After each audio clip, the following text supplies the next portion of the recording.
कम थोड़ा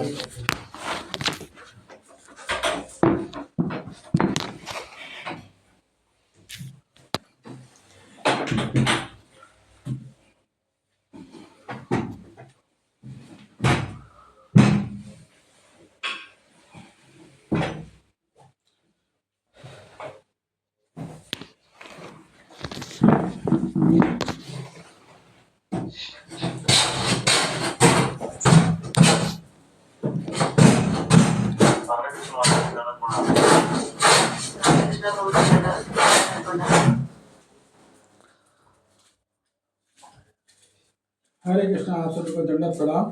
तो आप पहले अपने मित्रों को आप पहले अपने हाँ सभी को प्रणाम। मेरी आपसे अनुरोध है कि आप अगर मित्र लोग हैं ना आप मेरा कॉल कर दीजिएगा। क्लास चालू हुई करके तो समझ जाएंगे। मैं भी कुछ लोगों को करता हूँ, 2 मिनट होल्ड कीजिएगा।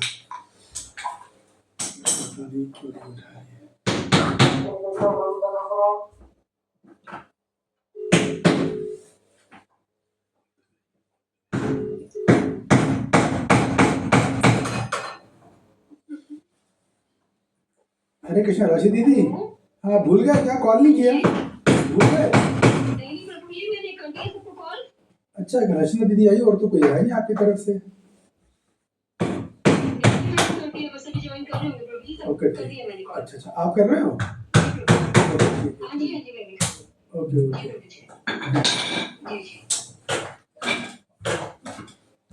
और क्या भैया कमेटी करोगे? मैं क्लास कैसे करूँगा? बस काफी अर्जेंट है, तब तक काम नहीं तो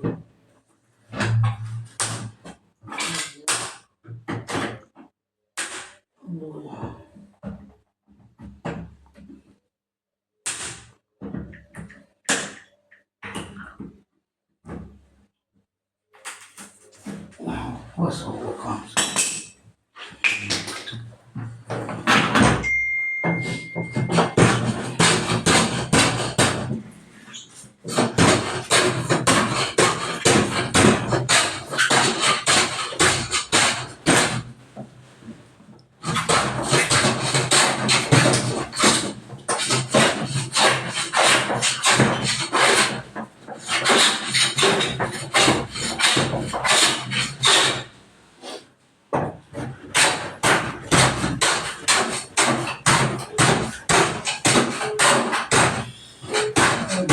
काम बढ़ा रहे हैं मेरा।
हरे कृष्णा। 2 मिनट आप लाइन पे बने रहिए, थोड़ा सा काम चल रहा है 2 मिनट का, फिर हम बात करेंगे।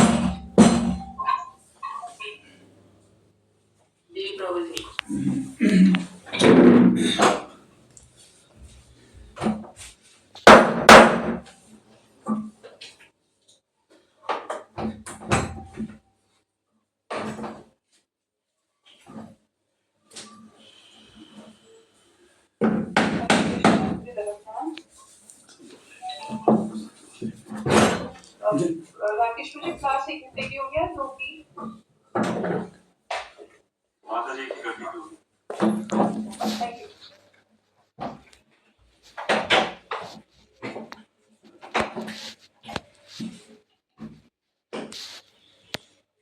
काम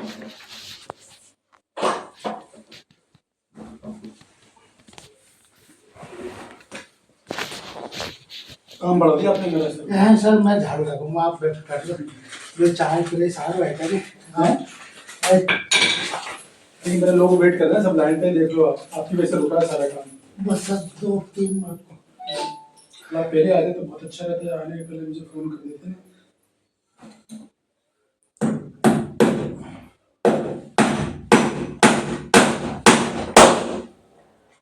आप क्या हो गया? एक मिनट रुकिएगा, एक सेकंड मैं इनसे बोल दूँ बस। तो सकता ही है हरे कृष्णा। तो आप में से कौन कल की क्लास को 1 मिनट के लिए रिकैप करना चाहेगा? कल हमने क्या क्या चर्चा किया, हाथ उठाएं। ठीक है राकेश, वो आप आराम से कीजिए रिकैप, मैं जब तक क्लास चालू करता हूँ, फिर बाकी तब लोग सुन लेंगे। तो ये राकेश, वो चालू कीजिए आप।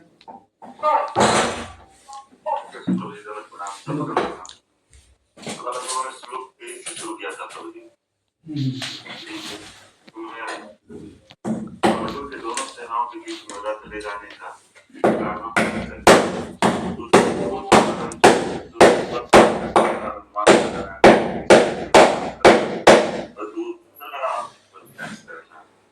यहाँ पर हमने चर्चा की थी वो भगवान का आश्रित और भगवान फिर भी भगवान देखना चाहते हैं कि हमारा भक्त जो है वो अपना कितना प्रयास करता है, इसलिए भक्त को अपना प्रयास करना होता है। हमारे प्रयास करने से या भक्त के प्रयास करने से 3 बातें होती हैं। दूसरा शास्त्रों का साक्षात्कार होता है, तीसरा है शास्त्रों की श्रद्धा होने से हमने देखा अर्जुन के समान प्रयास करना चाहिए कि हम भगवान से नहीं भगवान को मांगे।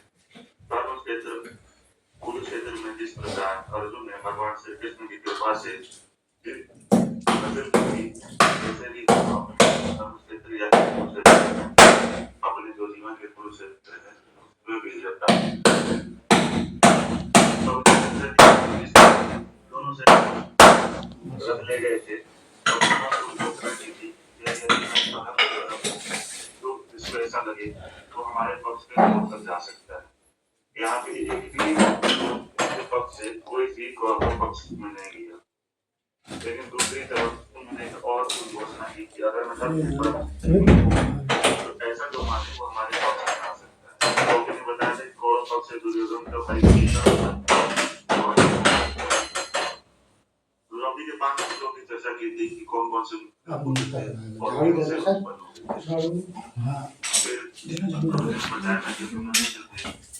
कृष्ण के वंश सुभद्रा के पुत्र थे। तो इसमें श्लोक में हम लोगों ने चर्चा की थी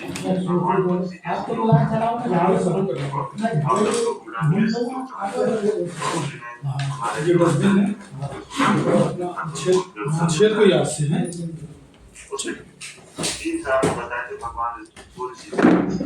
पहला कारण बताया था कि भगवान श्री कृष्ण परमात्मा सभी जीवों की इंद्रियों के दूसरा बताया था उसी प्रकार भगवान श्री कृष्ण अपने भक्तों के मधुर प्रेम के रस का आस्वादन कर।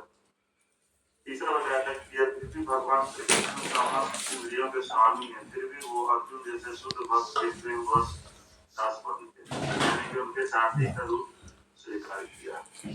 राकेश का बताया था भगवान ने इसके पीछे 2 कारण बताए थे। पहला कारण बताया था अर्जुन जो है अज्ञानता यानी बहुत संसार के ज्ञान पर और दूसरा दोनों पर विजय प्राप्त करते थे। बूढ़ा केस का दूसरा बताया था बूढ़ा केस का सभी विषय किया बूढ़ा का प्लस केस उसका संदेश विषय हुआ था, जिसमें भगवान विष्णु का प्रतीक है, काल और माँ का प्रतीक है और किस सी का प्रतीक है, जो तीनों भगवान के पुरुष अवतार हैं और इनसे सृष्टि करता यानी है वो भगवान श्री कृष्ण। श्लोक 25 में भगवान हम लोगों ने चर्चा की थी, प्रभु जी ने बताया था कि अर्जुन जो थे वो कृष्ण पितामह और गुरु द्रोण के प्रतीक हैं। इसलिए भगवान कहते हैं कि पार्थ कहने के पीछे प्रभु जी ने चर्चा की थी कि अर्जुन को पार्थ क्यों कहते हैं। तो अर्जुन रेखा यानी कुंती के पुत्र थे जो वसुदेव की भांति और भगवान श्री कृष्ण की बुआ थी। अतः भगवान अर्जुन को स्पष्ट कर देना चाहते थे कि वह संबंध और स्नेह वश साथी बनना सही।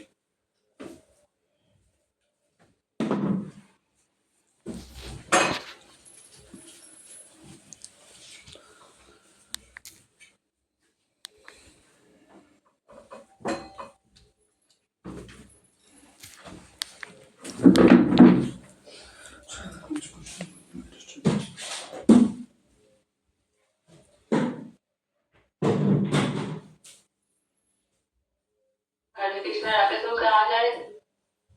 आ भी आए रोज बीच में आवाज नहीं आती। आ भी आते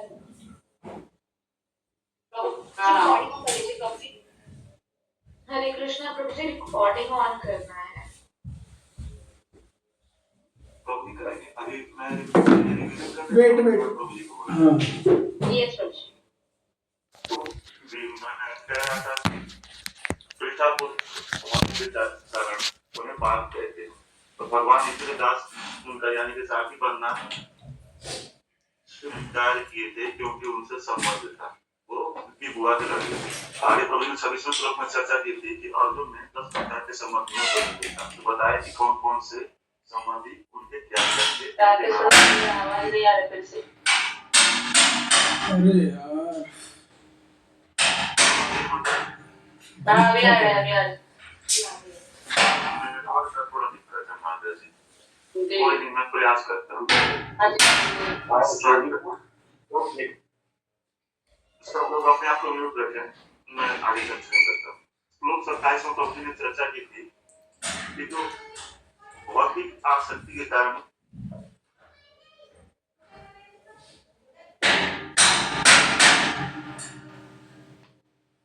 हरे कृष्ण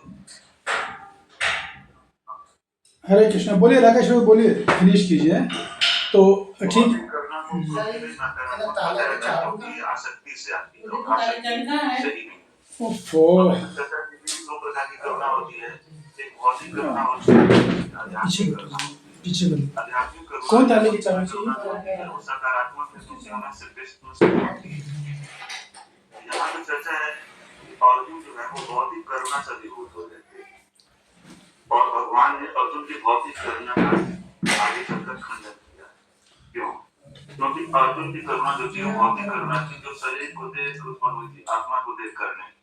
यहाँ शुद्ध भक्त सबको आत्मा के रूप में देखता है और सब में परमात्मा रूप में भगवान का दर्शन करता है।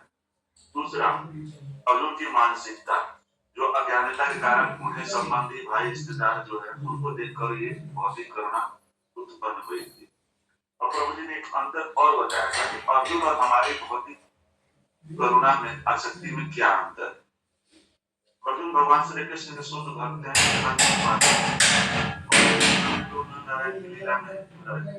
अतः वह माया यानी कि भौतिक माया का उनकी भौतिक करुणा और आसक्ति के कारण स्वयं भगवान की इच्छा और ये योग माया द्वारा भ्रमित या मोहित हो गए या कर दिए।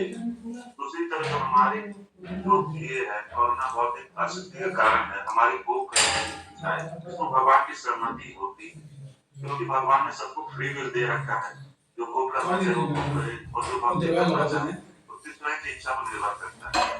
हालांकि इसमें भगवान की समझ हमारे बहुत भ्रमित या मोहित होने के कारण हमारी स्वयं की जो महामाया हम भ्रमित या मोहित। ओके ठीक है राकेश प्रभु थैंक यू वेरी मच। अभी मेरा प्रश्न आप लोगों से है कि कल अर्जुन ने युद्ध नहीं करने के हमने 4 कारण बताए थे ठीक है ना। तो आप में से कौन हाथ उठा के बताएगा कि वो 4 कारण कौन कौन से हैं। Recording in progress. अर्जुन के युद्ध ना करने के 4 कारण।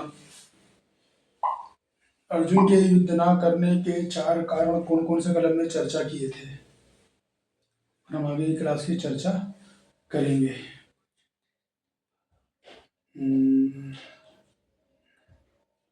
बताइए कांता रानी माता जी केवल 2 कारण बताइएगा।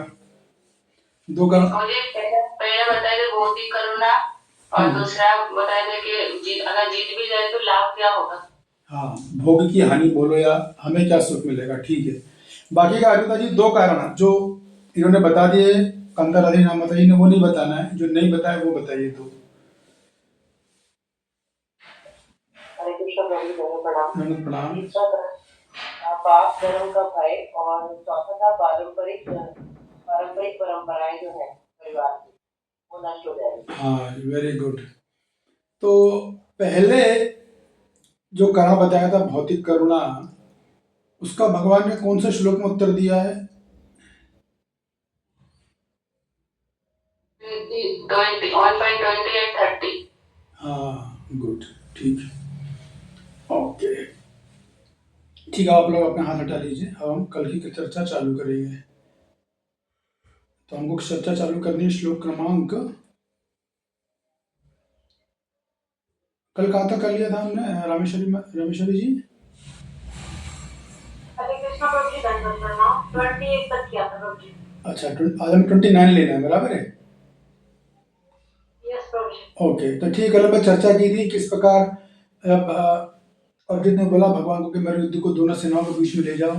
तो भगवान दोनों सेनाओं को युद्ध के बीच में ले गए और जानबूझ के अर्जुन के रथ को जो है अर्जुन और पितामह बीच में दौड़ के सामने लगाया।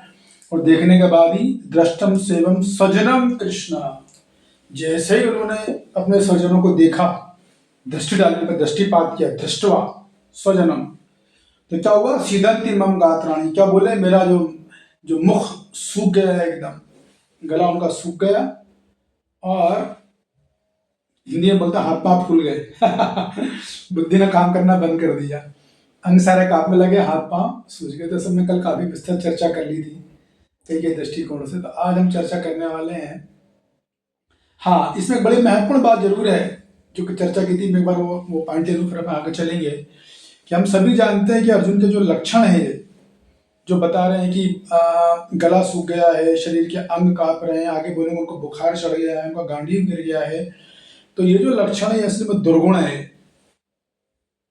अगर आप भौतिकता की दृष्टि से देखो तो दुर्गुण है, लेकिन प्रभुपाद जी ने इसको सद्गुण बताया, बराबर है? कल हमने चर्चा किया था, प्रभुपाद जी ने सद्गुण बताया। तो कभी कभी अक्सर क्या हमारे डिवोटी भी उसको सद्गुण ही बोलते रहते हैं, जबकि वास्तव में वो दुर्गुण है। अगर आप देखो आध्यात्म की दृष्टि से, भक्ति की दृष्टि से देखोगे तो दुर्गुण है। तो इसको हम कैसे समझेंगे? हमने कल चर्चा की थी, हाथ उठा के बताया है दुर्गुण, हमारे प्रभुपाद ने तात्पर्य में सद्गुण बताया। और ये श्लोक कोट के यस्सा से भक्ति भगवती अकिंचन है, तो सद्गुण है एकदम। इसको समझ लो आप, ये बहुत महत्वपूर्ण पॉइंट है। कल हम इस पर काफी चर्चा करी, अभी विस्तार से नहीं करेंगे, शॉर्ट में करेंगे कि है दुर्गुण, और प्रभुपाद जी तात्पर्य में सद्गुण बता के अर्जुन की प्रशंसा कर रहे हैं। और प्रभुपाद जी कहेंगे दुर्गुण भी बता देंगे उसको आगे, शायद ऐसा भी होगा। यस, रंग नारायणी माता जी। हाँ जी, हरे कृष्णा प्रभु जी, धन्यवाद, प्रणाम। ये हम कृष्णा की विल कह सकते हैं। ओके। ये इंटरनल आध्यात्मिक से रिलेटेड बात जो है, यही तो सारे इन्होंने बताए हैं। शरीर कांप रहा है, लोग से खड़े हो रहे हैं, तो ये नेगेटिव में भी होता है ना, जब मतलब कोई भौतिक बात हो जाती है, कोई गलत बात होती है। लेकिन जब हम कभी मतलब जब कीर्तन चल रहा है तो उसमें भी हमारे मतलब जब शुद्ध अंदर से इंटरनल आध्यात्मिक हमारी प्रोग्रेस होती है, जब हमें आनंद आता है, तो तब भी जो है जैसे एकदम सिरन सी होती है, रोंगटे खड़े हो जाती हैं। हाँ माता, वो तो आप सही बोल रहे हो, लेकिन मेरा प्रश्न ये है कि है दुर्गुण, लेकिन प्रभुपाद जी सद्गुण बता रहे हैं, तो उसको हम कैसे समझेंगे? या दुर्गुण, या दूसरे शब्दों में क्या दुर्गुण और सद्गुण के बीच में सामंजस्य कैसे बैठेगा, ये मेरा प्रश्न है। वही बताया था, समायोजन। हाँ, वही समायोजन कैसे करेंगे, उसको कैसे समझेंगे? ठीक है माता जी, आप भी ठीक है, अपनी कुछ हद तक तो सही है आपका। कांता राधा रानी माता जी।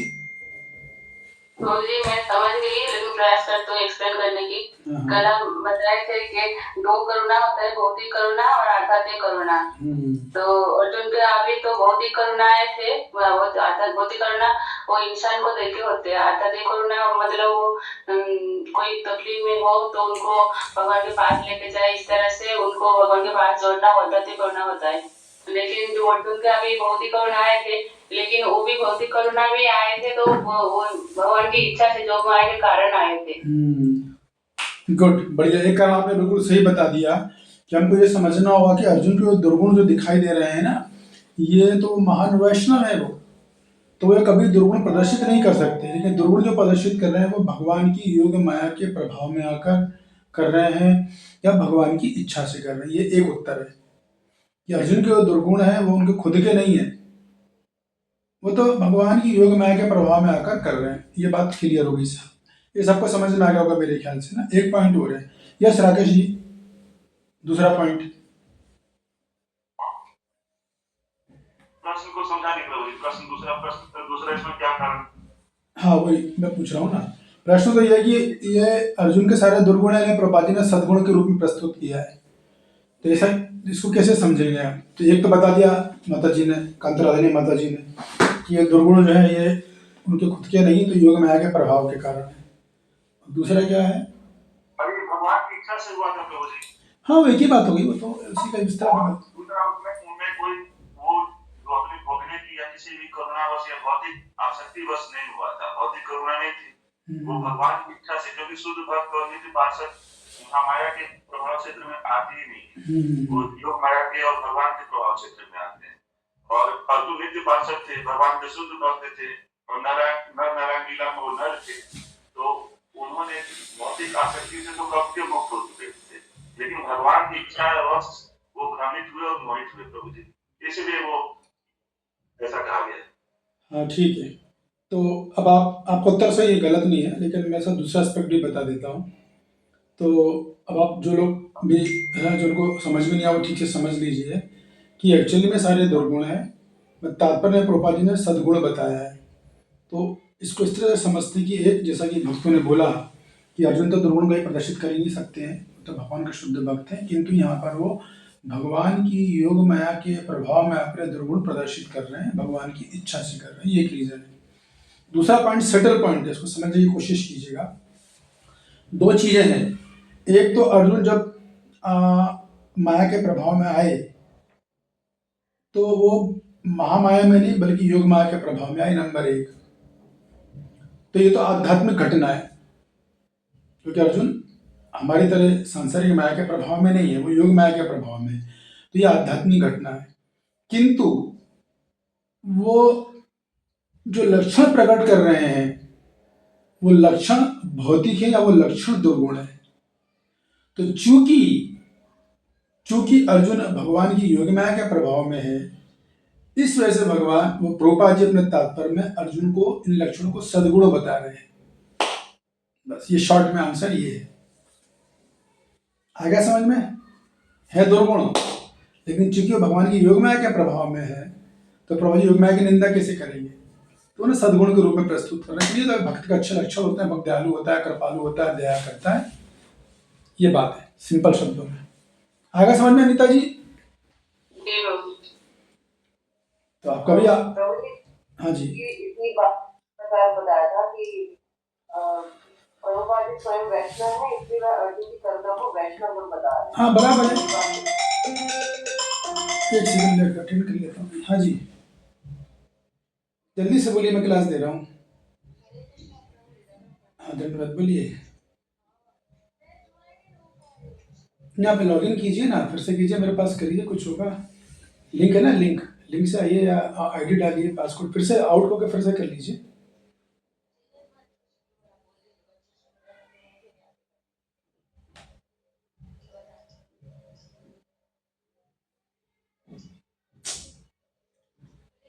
हाँ बेटा, जो लिंक है ना, लिंक पर टच करा दीजिए मम्मू को, नहीं होता है तो फिर आईडी और पासकोड है वो डलवा दीजिएगा, ठीक है? ओके, हरे कृष्ण। मैं इसको मोबाइल को मैं पहले डालता हूँ फ्लाइट मोड पर, नहीं तो ये ना फ़ोन आते ही रहेंगे लोगों के और क्लास में डिस्टर्ब करेंगे।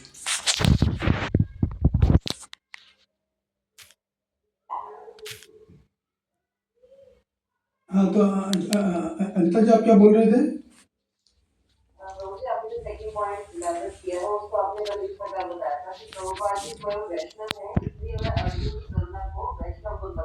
हाँ ये भी रीजन है, मगर असल में क्या ये उतना डीप रीजन नहीं है जो डीप रीजन मैंने आपको बाद में बताया है, वो भी एक कारण है। कभी कभी जब भक्तों को कुछ समझ में नहीं आता तो यही बोल देते हैं प्रभुपाद जी वैष्णव तो वैष्णव की तारीफ कर रहे हैं। तो ये तो क्या है, इसे इंग्लिश में बोलते हैं सेविंग द सिचुएशन, स्थितियों को संभालने के लिए बोल दिया गया है। क्लास में बैठे हैं, सब लोग बैठे हैं, तो सिद्धू को समझ जाएगी बात। लेकिन एक्चुअल रीजन जो मैंने आपको बताया वो ये है कि अर्जुन, ये गहन रीजन ये है कि अर्जुन योगमाया के प्रभाव में है। तो प्रभुपाद जी तो स्वाभाविक सद्गुण की बात करेंगे, अर्जुन सद्गुणा के प्रभाव में बताएंगे।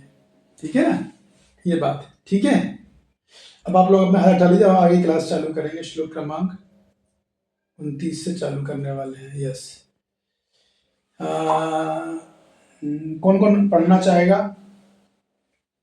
हाथ उठाइए। अनीता जी, ठीक है अनीता जी, 29 नंबर आप पढ़ लीजिएगा।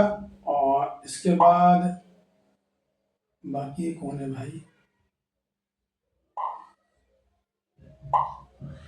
ठीक है, अनीता जी और रामेश्वरी जी, फिर आगे देखते हैं। वेपुतश्च शरीरे में रोम हर्षश्च जायते गालिं संस्कृते हस्ता तप्तचैव परिधायते। अनुवाद। अनुवाद। मेरा सारा शरीर कांप रहा है, मेरे रोंगटे खड़े हो रहे हैं, मेरा गाड़ी धनुष मेरे हाथ से सरक रहा है और मेरी त्वचा जल रही है। अनुवाद। अनुवाद को सॉरी तात्पर्य पढ़िए। शरीर में 2 प्रकार का कंपन होता है और रोंगटे भी 2 प्रकार से खड़े होते हैं। ऐसा या तो आध्यात्मिक परमानंद के समय या भौतिक परिस्थितियों में अत्यधिक भय उत्पन्न होने पर होता है। दिव्य साक्षात्कार में कोई भय नहीं होता। इस अवस्था में अर्जुन के जो लक्षण है वह भौतिक भय अर्थात जीवन की हानि के कारण है। अन्य लक्षणों से भी यह स्पष्ट है कि वह इतना अधीर हो गया कि उसका विख्यात धनुष दानी उसके हाथों सरक रहा था और उसकी त्वचा में जलन उत्पन्न हो रही थी। ये सब लक्षण देहात और बुद्धि से जन्मे। हमारे जीवन में ऐसे अनेक घटनाएं कभी कभी आती हैं। हम किसी परिजन के बारे में कुछ सुन लें जिससे हम आसक्त हैं, या किसी समय बहुत स्नेह हो, अचानक से कुछ बुरी खबर सुनो तो हमारे भी हाथ पांव एकदम सूख जाते हैं ना, और हमारे भी रोम हर्ष से जायते हो जाता है, बुद्धि काम नहीं करती, क्या निर्णय लें क्या नहीं लें। तो ये सब क्यों होता है? देहात में बुद्धि के कारण हो जाता है ऐसा, कि मान्यता की हम दें उस वजह से दिक्कत आ जाती है। तो यही बात अर्जुन के साथ यहाँ पर हो रही है। अब आएगा श्लोक नंबर 30, रामेश्वरी जी। इसके बाद फिर शैलजा जी पढ़ेगी, 31 नंबर है। न च शोक्रम अवस्था तुम ब्रह्मतीव च मे मना निमित्तानि च पश्यानि विपरीतानि केशव।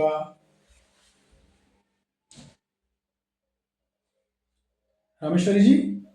मैं यहाँ अब और अधिक खड़ा रहने में असमर्थ हूँ। मैं अपने को भूल रहा हूँ और मेरा सिर चकरा रहा है। हे कृष्ण, मुझे तो केवल अमंगल के कारण दिख रहे हैं। जो कही तो अर्जुन ने दलील देना चालू कर दिया कि इस मेरी हालत बहुत ज्यादा खराब हो चुकी है, इस युद्ध में मुझे तो कोई मंगल नहीं दिख रहा है, इस युद्ध को करने से कोई अच्छा कार्य होगा, कोई शुभ होगा, मुझे तो नहीं दिख रहा है, मुझे तो सब अमंगल ही दिख रहा है, ऐसा बोल रहे हैं। तात्पर्य मेरे अधैर्य के कारण अर्जुन युद्ध भूमि में खड़ा रहने में असमर्थ था और अपने मन की इस दुर्बलता के कारण उसे आत्म विस्मृति हो रही थी।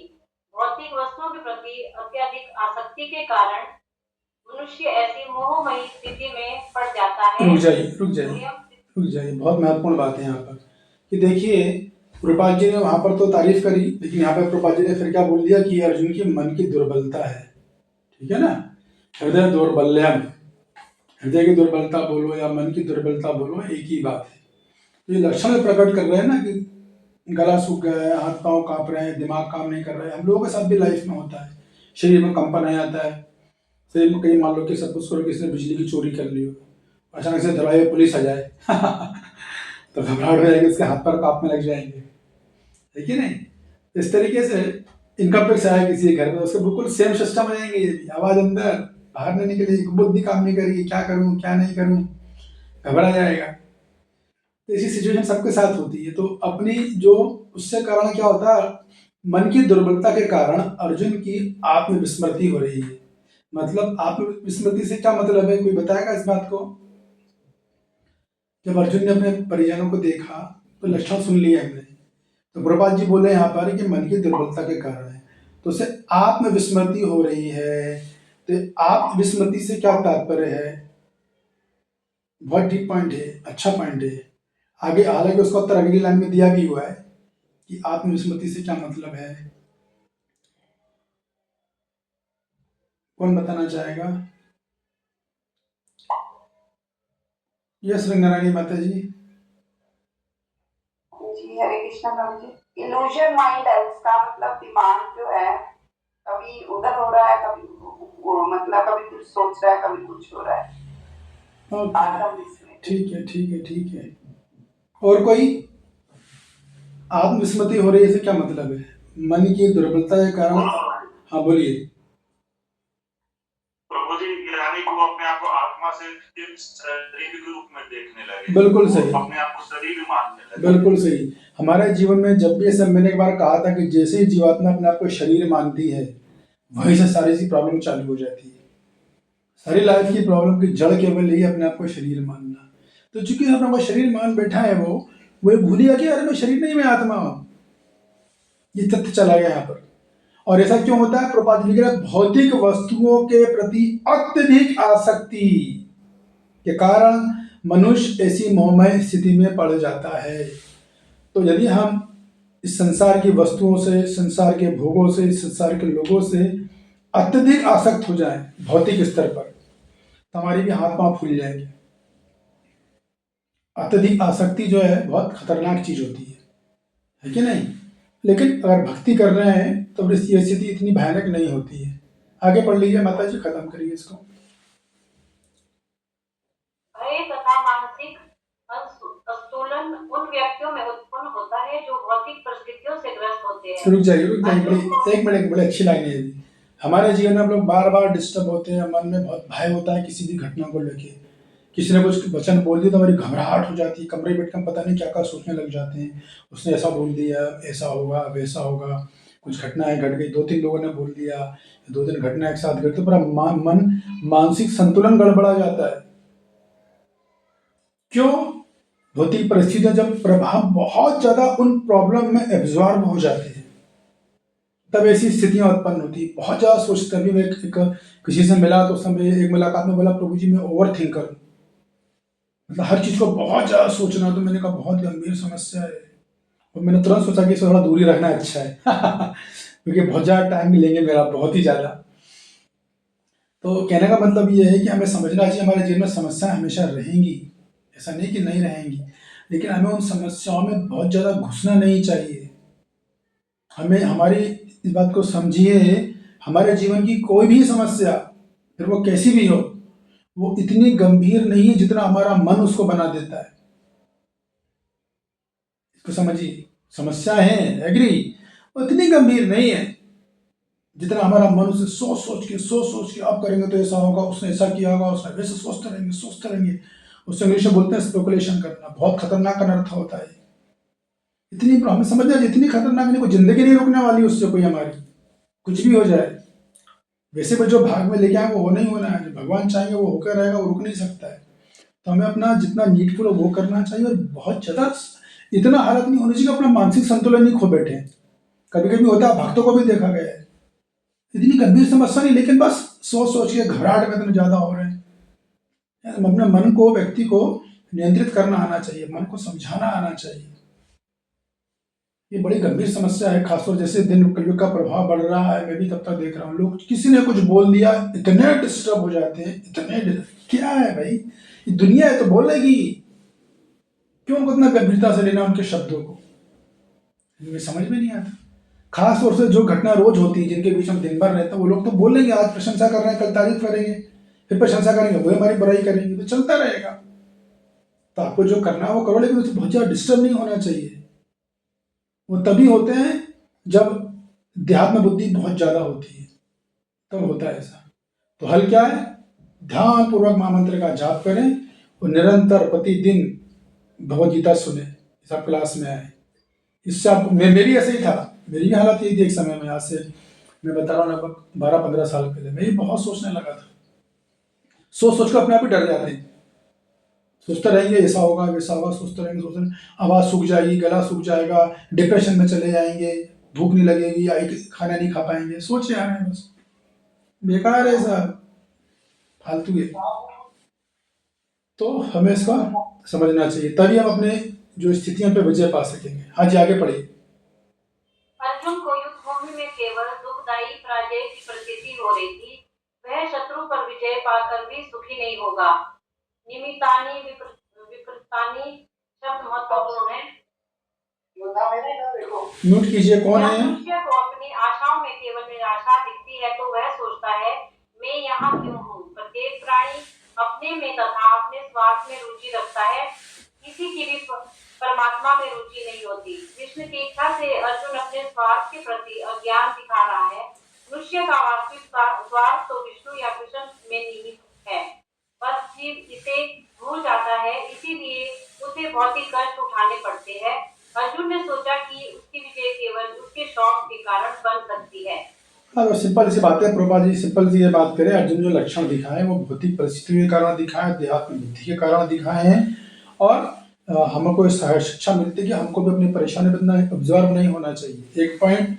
दूसरा पॉइंट ये है कि अर्जुन जो बातें कर रहा है वो कृष्ण की इच्छा से यहाँ पर आ गया। हम जो चर्चा कर रहे हैं प्रभुपाद जी खुद ही बोल रहे हैं, कृष्ण की इच्छा से जो है वो जो उसका रियल स्वार्थ है। देखिए आदमी तो स्वार्थी है ही, इस भौतिक जगत में स्वार्थी है हर व्यक्ति।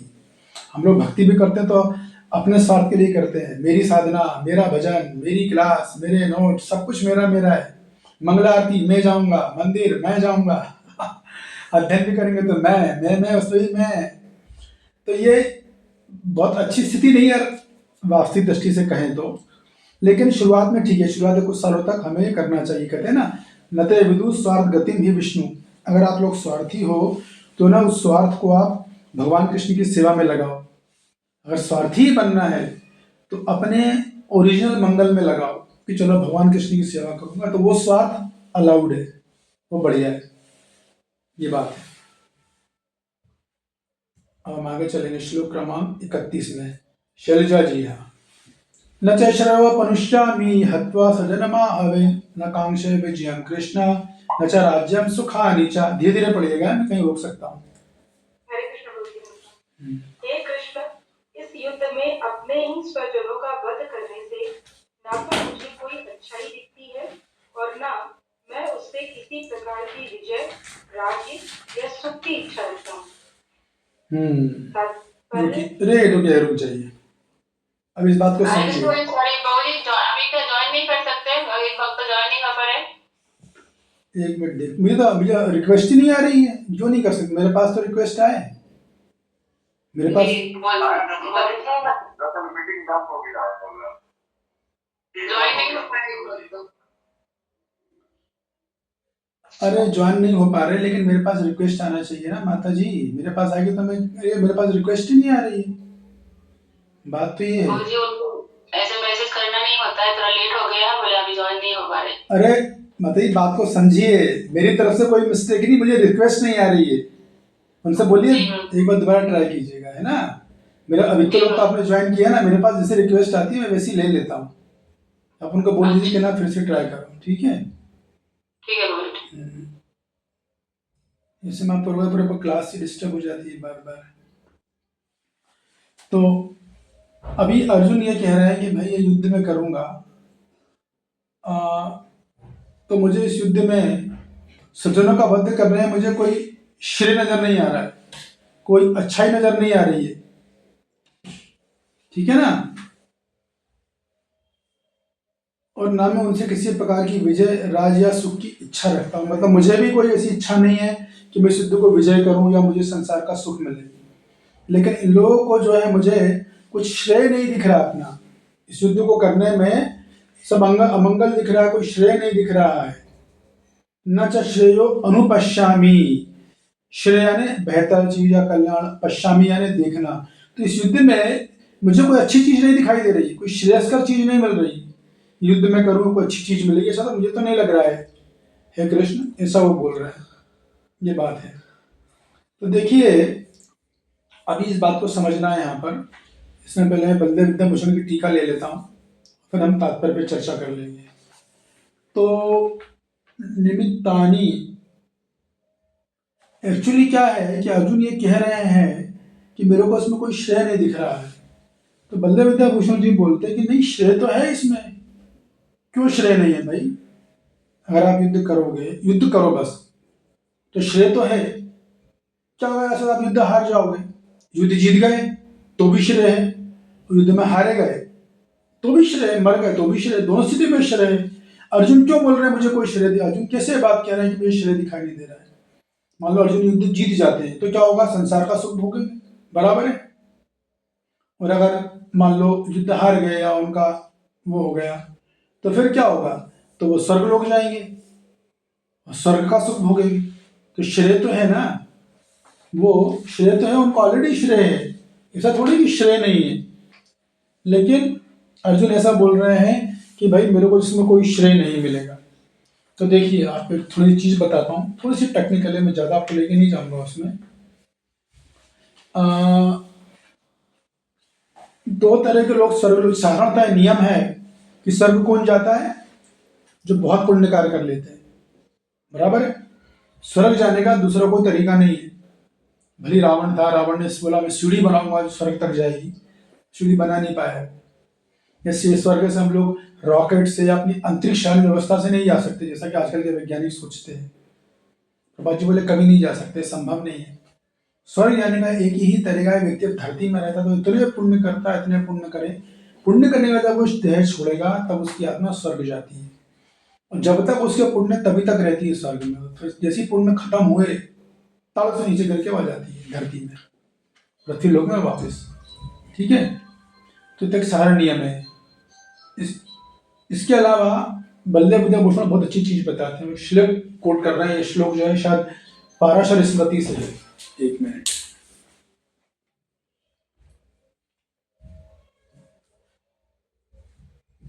हाँ वो श्लोक है, दो इमो पुरुषो लोके सूर्यमंडलम भेदिनो परिवर्त योग युक्ता चा ऋण चाभिमुखे हता। वो ये कहते हैं कि देखिए इनके अलावा जो पुण्य कार्य से जाते हैं, इसके अलावा भी दो इमो पुरुषो लोके, दो तरह के लोग हैं जो कि ऊपर के लोगों की ऊपर की यात्राएं कर सकते हैं, जा सकते हैं। कौन कौन है वो लोग, जो कि सूर्यमंडल को भेद सकते हैं।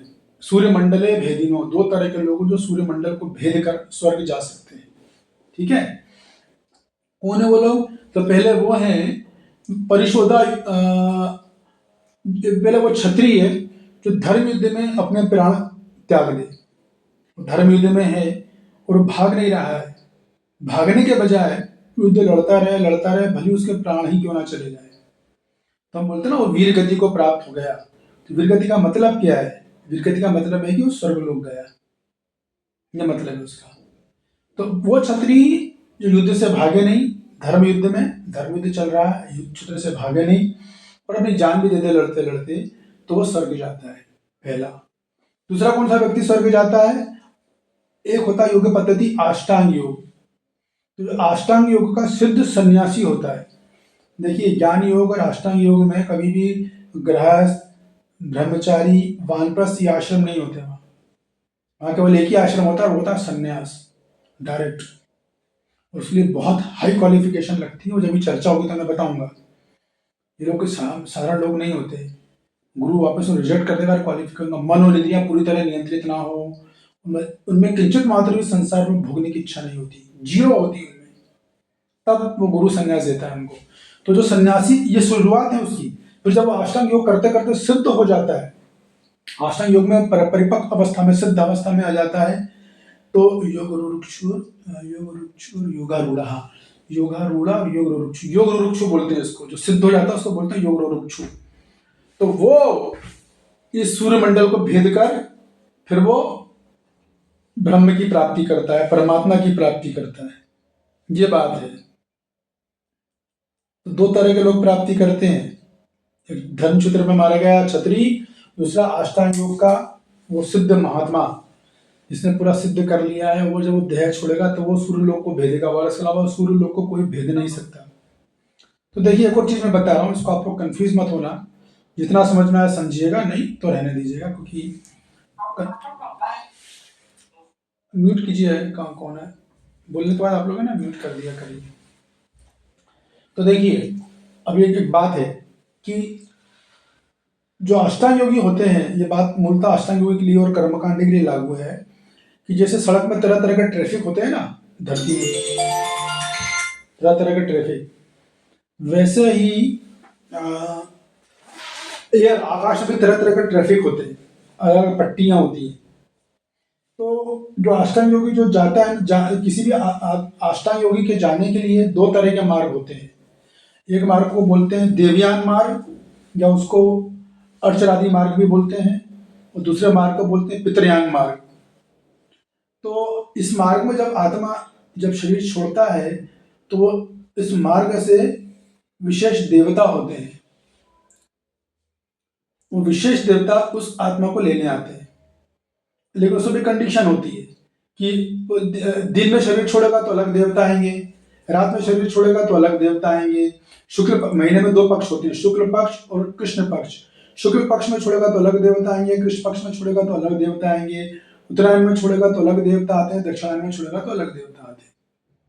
तो कुल मिलाकर 2 मार्ग होते हैं, देवयान मार्ग और पितृमार्ग। तो पितृयान में साधारणतः कौन कौन लेने आते हैं? अग्निदेव, सूर्यदेव और भगवान विष्णु या उनके दूत। और पितृयान मार्ग में, पितृयान जो मार्ग होता है वो ठंडा और अंधकार में होता है, वो रात में जो शरीर छोड़ता है उसके लिए होता है। उसको लेने चंद्रमा जिसे देवता लेने आते हैं। तो आप आगे आएगा 8वें अध्याय के दूसरे अध्याय 8वां अध्याय आएगा ना, उसका 24वां 25वां 26वां श्लोक आएगा, तब मैं आपको उसका थोड़ा डिटेल में बताऊंगा। अभी फिलहाल ज़्यादा जानने की जरूरत नहीं है इसमें, नहीं तो मुझे भाई ये आप लोग कंफ्यूज ना हो जाओ। तो इस तरह से 2 तरह के मार्ग होते हैं, देवयान मार्ग और पितृयान मार्ग। तो जो देवयान में जाते हैं तो सूर्य आदि देवता लेने आते हैं, जो देवयान मार्ग में जाते हैं वो जाके वापस नहीं आते, वो सीधे ब्रह्म की प्राप्ति कर लेते हैं, ब्रह्मानंद या परमात्मा की प्राप्ति कर लेते हैं। लेकिन जो पितृयान मार्ग से जाते हैं उनमें कौन? चंद्रमा और पितृगण लेने आते हैं। तो वो लोग होते हैं जो कर्मकांड करते हैं, जब कर्मकांड करके स्वर्ग के लायक बन जाते हैं। तो वो जब जाते हैं तो उनके मार्ग में धुआं भी बहुत होता है, तो उसको धुआं मार्ग भी बोलते हैं। तो ये लोग वहाँ अपना एंजॉयमेंट करेंगे जब तक पुण्य है, और फिर वापस नीचे गिर जाते हैं, ऐसा होता है। एनीवे जो भी हो, तो कुल मिलाकर बलदेव भक्तों के लिए अप्लाई नहीं है, ये समझिए। कृष्ण भक्त तो वो सीधे उनके, वो दिन में छोड़े, रात में छोड़े, शुक्ल पक्ष में छोड़े, कृष्ण पक्ष में छोड़े, कभी भी अपना शरीर छोड़े, उनको तो विष्णु दूत लेने आते हैं, वो सीधे भगवत धाम जाते हैं, जूम स्पीड से एकदम। तो भक्तों के लिए अप्लाई नहीं, तो आप उसमें ज़्यादा कंफ्यूज, ज़्यादा घुसिए मत, ज़्यादा डिटेल में लोग नहीं जाएंगे। मैं हल्का सा जानकारी के बताया, आपको पता होना चाहिए, क्योंकि हम भक्ति शास्त्री के छात्र हैं, तो हमें इनकी जानकारी होनी चाहिए। तो इस तरह के 2 तरह के मार्ग होते हैं। तो बलदेव विद्याभूषण ये बोलते हैं कि देखिए, अर्जुन का तो पक्ष ऑलरेडी श्रेयस्कर है, क्योंकि वो कहीं ना कहीं तो जाएगा ही जाएगा। ये जिंदा रहा तो स्वर्ग का राज, यहाँ का राज भोगेगा, मर गया तो वो सूर्य लोक जाएगा, तो राज तो भोगेगा ही भोगेगा। और दूसरी बात देखिए, वैसे भी ये भी है कि अर्जुन जो है वो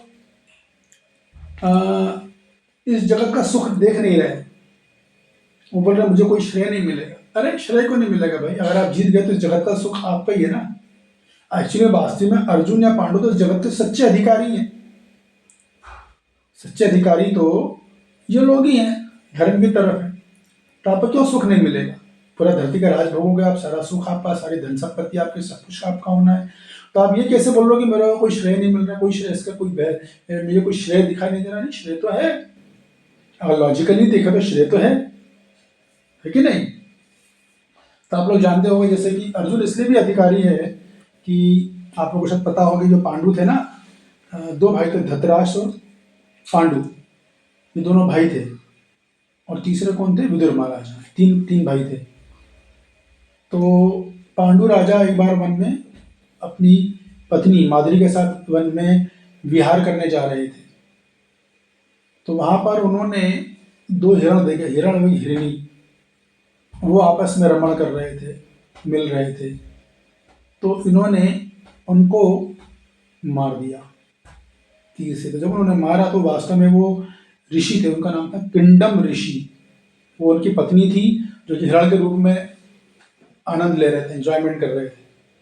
तो उन्होंने श्राप दिया था पांडु को कि तुमने जिस प्रकार इस कीड़ा में मेरे को जान से मारा, तो मैं तुम्हें श्राप देता हूँ कि तुम जब दोबारा किसी भी स्त्री से, अपनी पत्नी से समागम करोगे, तुम्हारी मृत्यु हो जाएगी। तो जब ये श्राप मिला उनको, पांडु जी बड़ा उदास निराश हो गए और सीधे वन चले। बनने का कोई फायदा ही नहीं, वन में चले गए। लेकिन उन्हें ये भी बात की चिंता थी कि मेरे यहाँ से राजकार्य कौन चलाएगा, राज का शासन तो चलना चाहिए ना, प्रजा पे राज कौन करेगा? शासन चला नहीं तो चोर उचक्के लुटेरे अतिक्रमण कर देंगे। तो फिर उन्होंने क्या किया था, कुंती को, उन्हें पता था कि कुंती महारानी जी नियोग पद्धति जानती है, और उनका उनका कुंती, एक मिनट, हाँ कुंती, यस।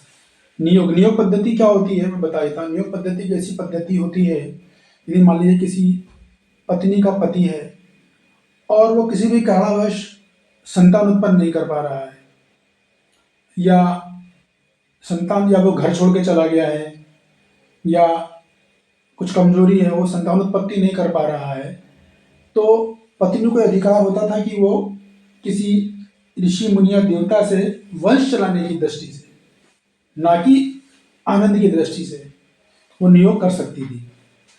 तो पांडु जो है वो अपनी पत्नी को खुद ही बोलते हैं कुंती को कि देखो तुम्हारे पास तो मंत्र हैं, क्योंकि आपको पता होगा कि एक बार कुंती महारानी जो थी वो महल में थी कुंती भोज के यहाँ, दुर्वासा मुनि आए थे, तो उन्हें दुर्वासा मुनि को खूब सेवा करके उनको खुश कर दिया था। वैसे भी महिलाओं में अक्सर स्वभाव होता ही है, प्रभुपाद जी बताते हैं, सेवा का, स्वेच्छा से सेवा करती हैं वो लोग, दिल से सेवा करती हैं, और सामने वाले को क्या चाहिए ये भी समझती हैं वो। तो उन्होंने सेवा करी, दुर्वासा मुनि प्रसन्न हो गए, तो प्रसन्न हो गए, उन्होंने आशीर्वाद वरदान दिया था उनको कि तुमको देवता पुत्र मिल जाएंगे, वो उसको बोलते हैं नियोग। तुम जिस भी तुम्हें किस तरह, उसने बोला मुझे सद्गुण व चरित्र वाले पुत्र चाहिए, तो उन्होंने बोला ठीक है मैं तुम्हें वरदान देता हूँ। तो उन्होंने कुछ मंत्र दिए थे, पद्धति बताई थी, तो पद्धति बताने से कुंती महारानी को अच्छे पुत्र ले सकती थी। तो पंडित महाराज ने बोला उनको कि भैया आप तो सीखिए, तुम मंत्रों का जाप करो। तो फिर कुंती महारानी ने मंत्रों का जाप किया। तो पहले युधिष्ठिर हुए थे, वो धर्मराज से युधिष्ठिर हुए, और इंद्रदेव से अर्जुन हुए, और भीम से जो है अपना, सॉरी, वरुण देव से भीम हुए थे। ये होती नियोग पद्धति, इस तरह लोग आए थे। तो माद्री ने भी नियोग पद्धति अपनाई थी। अभी माद्री को कैसे नियोग पद्धति मिल गई, प्रश्न ये उठना चाहिए फिर। तो कुंती महारानी ने उनको मंत्र दे दिए थे, वरदान उनको सिखा दिया था। तो उन्होंने अश्विनी कुमारों की सहायता से नकुल और सहदेव को प्राप्त किया था, ये बात थी। तो इतना सब होने का मूल कारण ये था कि अर्जुन तो या पांडव लोग तो भाई देवताओं के पुत्र हैं, ये सरल मानव नहीं है, और यहाँ पर वो युद्ध लड़ रहे हैं, तो उनका तो देवता के पुत्र होने का तो वैसे भी अधिकार बनता है कि वो इस धरती का सुख भोगेंगे। तो अर्जुन ये कैसे बोल रहा है ये श्रेय नहीं है, ये है मुद्दा ये आ रहा है कि श्रेय क्यों नहीं है। तो वो बोल रहे कि नहीं श्रेय तो है, लेकिन ये इतने अंधकार में आ गए हैं कि कोई श्रेय नहीं दिख रहा, इस जगत का भी, लोक का भी श्रेय नहीं दिख रहा, परलोक का भी श्रेय नहीं दिख रहा है। अगर लोक में होते तो यहाँ का सुख भोगते, परलोक जाएंगे तो स्वर्ग का सुख भोगेंगे। तो दोनों ही हालतों में अर्जुन को तो सुख मिल ही रहा है, ऐसी कोई बात है ही नहीं कि अर्जुन को जो है सुख नहीं मिले, ये बात है। ठीक है, अब पढ़िए तात्पर्य। गायत्री करनी है, एक मिनट रुकिएगा जरा, मैं गायत्री कर लूँ 2-3 मिनट के लिए, आप में से यदि कोई करने वाला है वो भी कर ले, ठीक है। हो गया है।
हरे कृष्ण।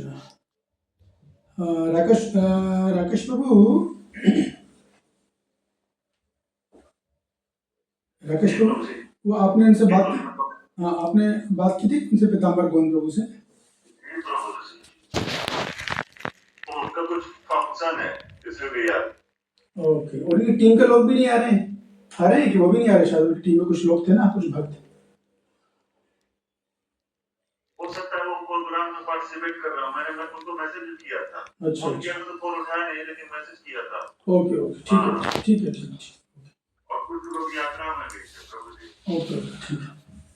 तो बात यही थी कि अर्जुन समझ रहे थे कि श्रेय नहीं, लेकिन बंदे विश्व बोलते श्रेय तो है उनका। गलत बोल रहे हैं, कैसे बोल रहे हैं? अब तात्पर्य पढ़िए। तात्पर्य श्री प्रसाद जी, यह जाने बिना कि मनुष्य का स्वार्थ विष्णु या कृष्ण में है, सारे बद्ध जीव शारीरिक संबंधों के प्रति यह सोचकर आकर्षित होते हैं कि वे ऐसी परिस्थितियों में प्रसन्न रहेंगे। ऐसी देहात्म बुद्धि के कारण वे भौतिक सुख के कारणों को भी भूल जाते हैं। अर्जुन तो क्षत्रिय कर नैतिक धर्म भी भूल गया था। कहा जाता है कि दो प्रकार के मनुष्य परम शक्तिशाली तथा जाजल्यमान सूर्यमंडल में प्रवेश करने के योग्य होते हैं। एक मिनट। तो देखिए, जो तात्पर्य में बात है, ये जो हिस्सा है प्रभुपाद जी ने कहाँ से लिया है? बल्लभ विद्याभूषण की टीका से लिया है। ठीक है, वो दोनों लोग कौन है मैंने ऑलरेडी आपको बता दिए है, बल्कि उससे ज्यादा डिटेल दे दी है ना? चलिए पढ़िए। एक तो क्षत्रिय जो कृष्ण की आज्ञा से युद्ध में मरता है, तथा दूसरा सन्यासी जो आध्यात्मिक अनुशीलन में लगा रहता है। अर्जुन अपने शत्रुओं को भी मारने से विमुख हो रहे थे। अपने संबंधियों की बात तो छोड़ दे, वह सोचते हैं कि स्वजनों को मारने से उसे जीवन में सुख नहीं मिल सकेगा, अतः वह लड़ने के लिए इच्छुक नहीं है। जिस प्रकार की भूख न लगने पर कोई भोजन बनाने को तैयार नहीं होता, उसने तो वन जाने का निश्चय कर लिया है, जहाँ वह एकांत में निराशापूर्वक जीवन काट सके। किंतु क्षत्रिय होने के नाते उसे अपने जीवन निर्वाह के लिए राज्य चाहिए, क्योंकि क्षत्रिय कोई अन्य कार्य नहीं कर सकता। किंतु अर्जुन के पास राज्य कहाँ है? उसके लिए तो राज्य प्राप्त करने का एकमात्र अवसर है कि अपने बंधु बांधवों से लड़कर अपने पिता के राज्य का उत्तराधिकार प्राप्त करे, जिसे वह करना नहीं चाह रहा है। इसीलिए वह अपने को जंगल में एकांतवास करके निराशा व एकांत जीवन बिताने की योग्य समझता है। तो देखिए, ये तो हमें समझ में आ गया कि अर्जुन जी जो है वो बोल रहे हैं कि श्रेय नहीं है, लेकिन बल्लभ विद्याभूषण बोलते हैं नहीं, ये तो गलत बोल रहे हैं, श्रेय तो है इनका। हमने चर्चा कर लिया। एक्चुअली अर्जुन जी जो है वो प्रेय भी नहीं, प्रेय का मतलब होता है तुरंत लाभ, त्वरित लाभ। त्वरित लाभ क्या है? जीत गया तो धरती का स्वाद भोगेंगे, सुख, वो भी नहीं देख रहे हैं। श्रेय यानी उससे भी बेहतर चीज क्या है? तो स्वर्ग का सुख, वो भी नहीं देख रहे हैं। और अतिश्रेय, वो तो भूल ही जाओ। तो तीनों चीजों पर उनका ध्यान नहीं है। तो क्या कारण है कि अर्जुन युद्ध लड़ने से मना कर रहे हैं? क्या कारण है कि अर्जुन को श्रेय नहीं दिख रहा है? कोई बताना चाहेगा? प्रभुपाद जी ने उसका उत्तर दे दिया है, अगर आपने सुना होगा तो प्रभुपाद जी ने उसका उत्तर दिया कि क्या कारण है कि अर्जुन को युद्ध करने में कुछ भी श्रेय नहीं दिख रहा है, जबकि आचार्य बोले नहीं श्रेय तो है। तो अर्जुन ने क्यों मना? अर्जुन को क्यों श्रेय नहीं दिख रहा है? और भी मैं आपको क्लियर करूं तो मैंने उसे लाइन से हाईलाइट भी कर दिया है, तो आप इसी से देखकर पढ़ भी सकते हैं। उस लाल लाइन में वो उत्तर लिखा हुआ है, मेरे प्रश्न का उत्तर है कि क्या वजह है कि अर्जुन को युद्ध लड़ने में कुछ लाभ, कुछ श्रेय, कुछ बेहतर वस्तु नहीं दिखाई दे रही है। एक मिनट, हाँ जी, हाथ उठाइए, इसको ही बोल लगा, हैंड रेस कीजिए, इसे डायरेक्टली नहीं। बताइए अनीता जी। प्रभु जी, स्वजनों के जो शारीरिक मोह है, इस कारण से कोई श्रेय नहीं देख रहा है।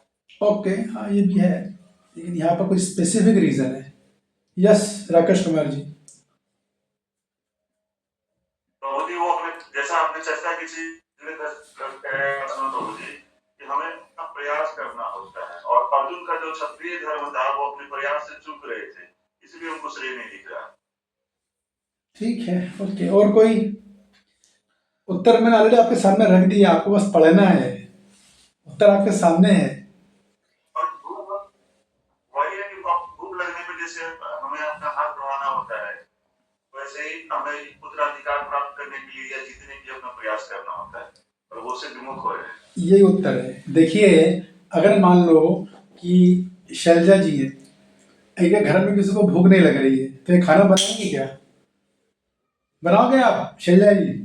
फिर सिंपल सी बात है, जब भूख नहीं थी तो खाना बनाएंगे।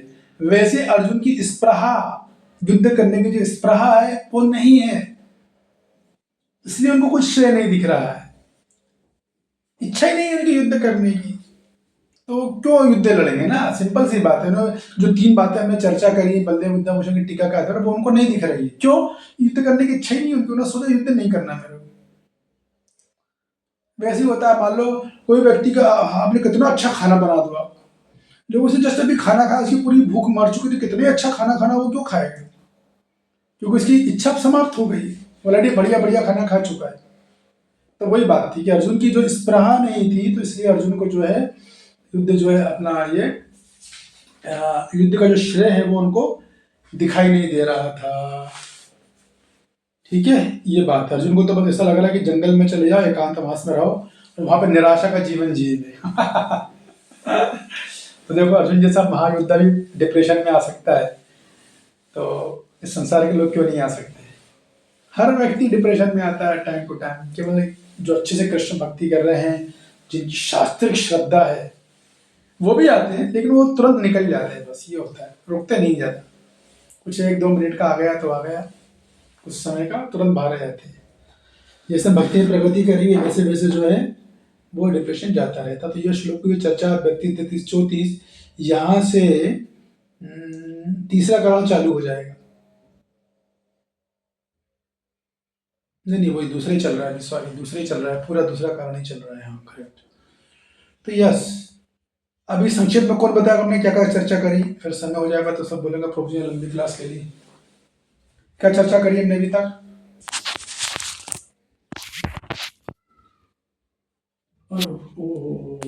अभी समझा मैं।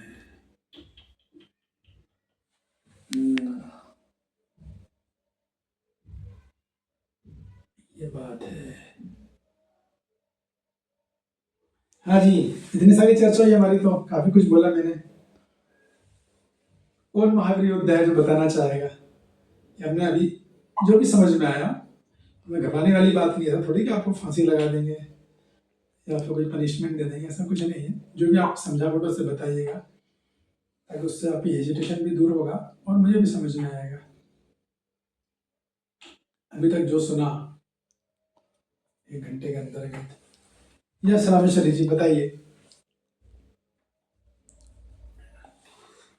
तो जी आपने बताया था कि हमारे जीवन में घटना आती है, अगर अपने को शरीर मानने लगे हम, मैं शरीर नहीं आत्मा हूँ, भौतिक वस्तु के प्रति आध्यात्मिक उन्नति के कारण हमारे मन में बहुत भय हो जाता है। कभी हमारी मानसिक संतुलन भी गड़बड़ा जाता है। इसके बारे में बताया था प्रभु जी आपने बताया था युद्ध ना करना। मुझे अर्जुन ने जैसे कहा था कि मुझे युद्ध नहीं करना, और ना मुझे कोई अच्छी चीज नहीं दिखाई दे रही है युद्ध करने की। इस बलदेव विद्याभूषण जी की टीका में आपने बोला है कि श्रेय तो है इसमें आप युद्ध करो, फिर भी श्रेय अर्जुन युद्ध जीत जाते हैं, संसार का सुख करेंगे, श्रेय तो है, तो श्रेय नहीं मिलेगा। श्रेय के बारे में समझाया था प्रभु जी आपने।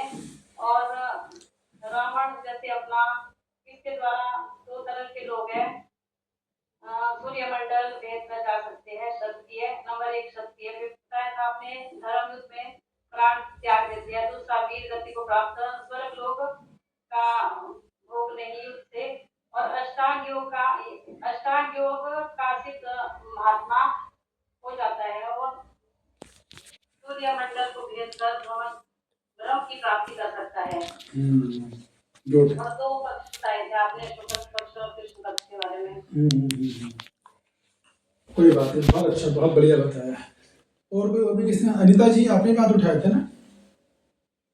जी बोलिए। आपने शुरुआत की थी कि भौतिक करुणा से, भौतिक करुणा का लक्षण सकारात्मक है, सद्गुण है या नकारात्मक है? खास वास्तव में ये दुर्गुण है, लेकिन प्रभुपाद जी स्वयं वैष्णव है और योग माया के प्रभाव से दुर्गुण को प्रभाव को दुर्गुण नहीं कह रहे हैं, इससे प्रभुपाद जी करुणा लगता है। उसके बाद बताया आपने कि श्लोक नंबर 1.30 में कि अर्जुन को कुछ भी मंगल नहीं दिख रहा, सब कुछ अमंगल दिख रहा है। और आपने बताया कि समस्याएं तभी हम अधिक अनुभव करते हैं जब हम स्वयं को देह मानते हैं। तो जो भी लक्षण शरीर में कंपन, मुंह सूखना या तो चलना, ये सब देह से संबंधित लक्षण है। और मन की दुर्बलता के कारण जो है अर्जुन जो है आत्मविस्मृति को प्राप्त हुआ है। इसका अर्थ है कि स्वयं को आत्मा न मानकर शरीर मानना। बहुत अच्छा। अपने मन को जो है क्या करना चाहिए, अत्याधिक जो है परिस्थितियों का चिंतन नहीं करना चाहिए, क्योंकि समस्याएं हमारे जीवन में सदैव रहेंगी, लेकिन वो इतनी गंभीर नहीं होती जितना कि हमारा मन उसे बना देता है।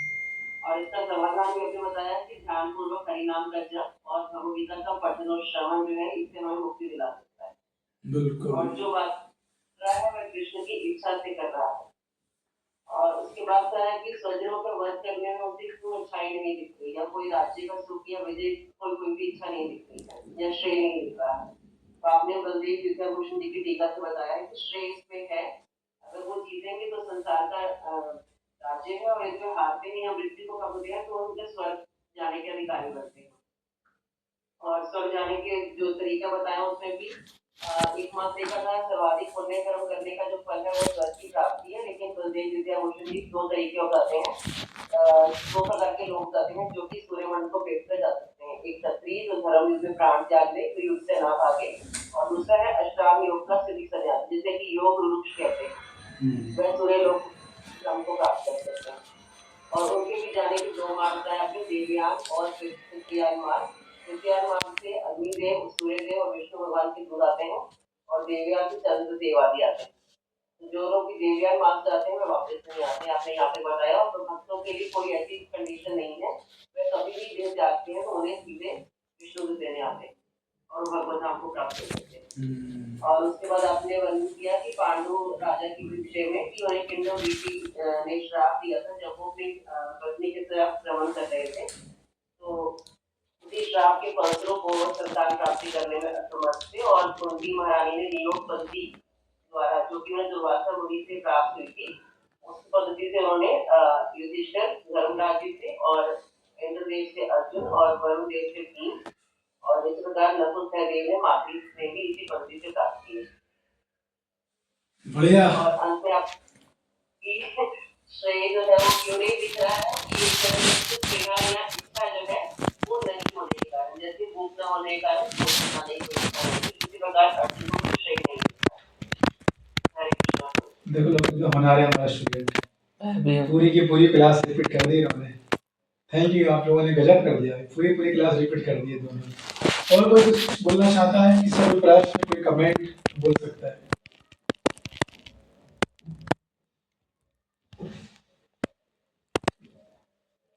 Any question, comment?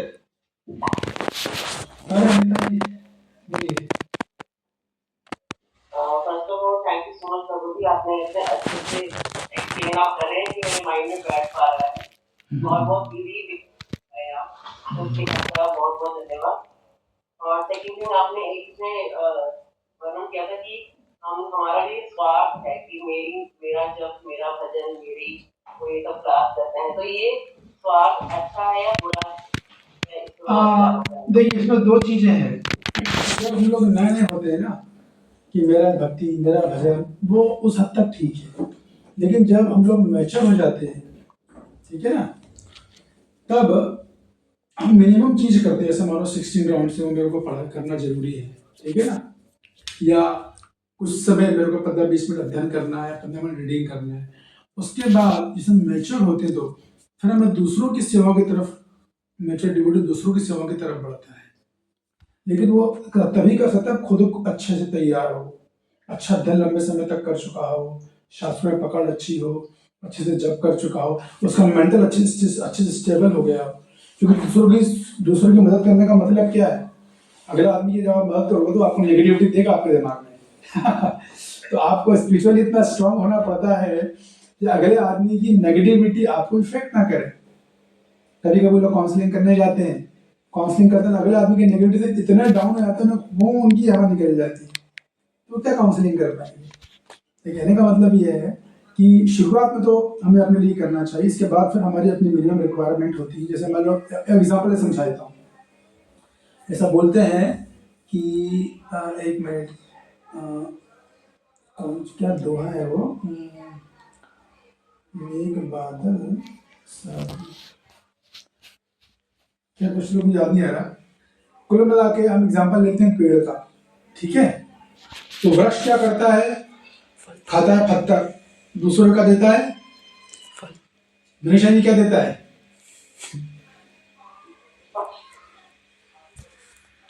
फल फल फल। आपने कहीं पत्थर मारा है पेड़ में?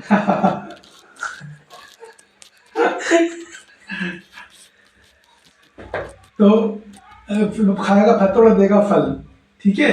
छाया देगा, वो लोग उसे काटते हैं मगर वो छाया देता है, लोग उस पर थूकते हैं मगर वो फूल देता है। वो इतनी सेवा करता जरूर है सोसाइटी की, लेकिन उसकी भी अपनी जरूरत होती है।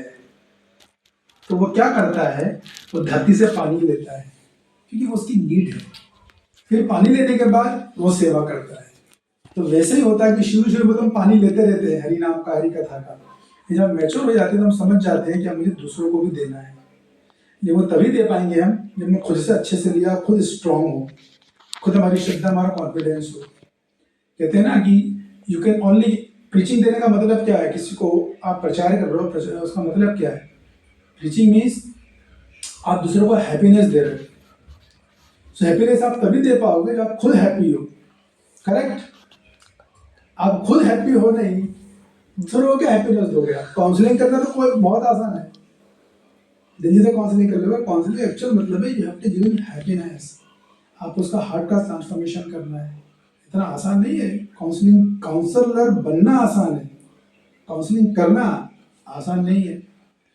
जब तक इस शास्त्र पर छिप पकड़ लेना हो, किस सिचुएशन में कौन सा प्रिंसिपल लगेगा, कहाँ पर क्या लगेगा, और अगला आदमी को समझाना भी हो। कभी कभी तो जिसको काउंसलिंग करते हैं वही हमें जूते मारता है, हमें तो बहुत जूते खाए, वही बदनाम करते हैं, वो सब झेलना पड़ता है।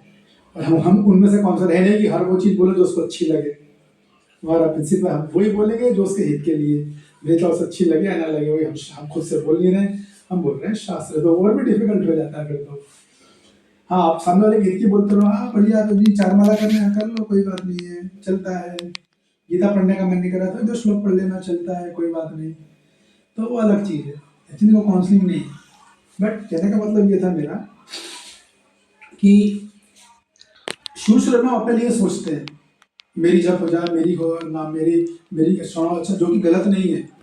प्रभुपाद जी ने तात्पर्य में लिखा है ना, व्यक्ति स्वार्थी होता तो भैया कृष्ण की सेवा के लिए स्वार्थी हो, गलत नहीं है। जब एडवांस हो जाते हैं फिर अपना करने के बाद हम दूसरों के विषय में भी सोचते हैं। तो सदा मान में बैठे हुए हैं, बड़ी एकदम फेवरेट मिठाई आ रही है, गुलाब जामुन फेवरेट हो किसी का, तो दूर से उसने अगर देख लिया तो उसकी निगाह वहीं रहेगी। पता है कि एक बाल्टी है, उसमें गिनती है गुलाब जामुन है, पता नहीं मेरे आते आते कहीं खत्म ना हो जाए, सब पूरा ध्यान वहीं रहेगा। उसको मिल गया खत्म, अगल बगल में उसे कोई चिंता नहीं, उसे मिला या नहीं मिला। तो खुद प्रसाद खाना अच्छा है, लेकिन जब एडवांस हो जाता है तो अपने से फिर दूसरों की थाली सोचता है, इसको मिला कि नहीं मिला, उसकी व्यवस्था करेगा वो। ऐसा होता है, ये मेरा मतलब था, ठीक है कि नहीं। तो एक होता है स्वार्थ का जीवन, एक होता है परमार्थ का जीवन।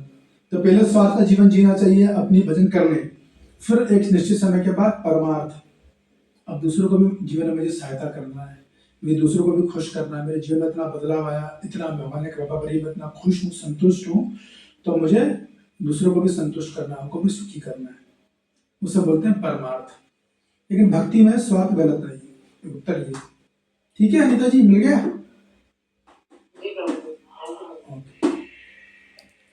तो स्वार्थ भी करें जब, तो इस भावना से करें कि एक दिन मुझे परमार्थ करना है, तो वो स्वार्थ बहुत ही अच्छा है, बेस्ट स्वार्थ है।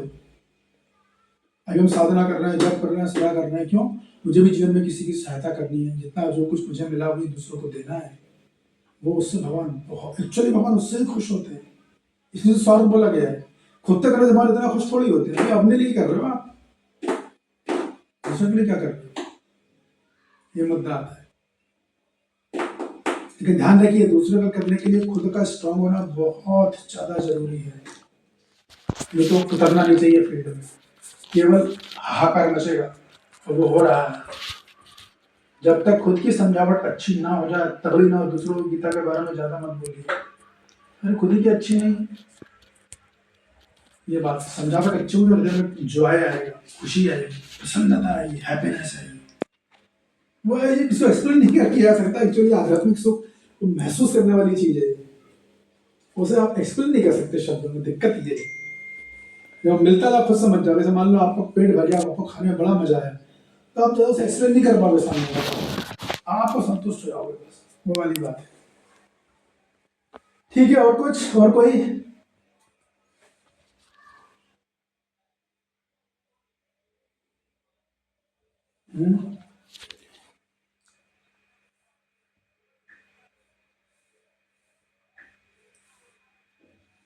असल में क्या कि मेरे को यहाँ जब गायत्री करते हैं ना तो थोड़ा डिस्टर्बेंस लगता है मुझे, आप में से किसी को भी लगता होगा। तो अगर आप लोगों की अनुमति होगी, अभी मैं करने ही रहा हूँ, बस आप लोगों से विचार मांगूंगा। जैसे कल हमने पूछा था कि हम शाम को 7 से 8 का समय रखें, तो काफ़ी लोगों ने हाथ उठाया था। तो अगर मैं 7 से 8 का समय रखूँ तो आप लोग तैयार हो पाओगे क्या? कुछ लोग तो ऐसे हैं जो जैसे कि हर तरह के जैसे बड़े से राकेश प्रभु या कांता राधा माता जी हैं तो फ्लेक्सिबल हैं, कुछ भी समय में कर ले सकते हैं। तो 7 से 8 में कितने भक्त लोग कंफर्टेबल है? हाँ, हैंड रेस करें अपना 7 to 8 में। अगर 7 से 8 करें तो मैं तैयार हूँ प्रभु जी, मैं हैंड तो नहीं उठा पा रही हूँ। कौन बोल रहा है? अच्छा कहना, ओके ठीक है, आप तैयार हो? ओके ठीक है। 7 से 8 बजे मेरे लिए परफेक्ट है। हाँ कोई दिक्कत नहीं, सबका समय अलग अलग है, दिक्कत ये है। 7 से 8 में कितने? मात्र 6-7 लोग ही है, 7 लोग हैं बस, 8 लोग। 7 से 8 में कांता रानी माता जी आप कंफर्टेबल नहीं हो क्या 7 से 8 में? मैंने कर दिया प्रभु जी हाथ रेस। नहीं, मैं कांता रानी माता जी से पूछ रहा हूँ। प्रभु जी कर कीजिए, मैं ऐसे कोई भी तो समय चलेगा, इसलिए मैंने हैंड राइज नहीं किया। अच्छा 7 to 8 में कंफर्टेबल हो आप? अच्छा जी चलेगा। हाँ, मेरे लिए तो यही टाइम ठीक है प्रभु जी। 6 से पौने 7 6 से 7 वाला टाइम सही है प्रभु जी, क्योंकि फिर मैं दूसरी क्लास ज्वाइन कर लेता हूँ।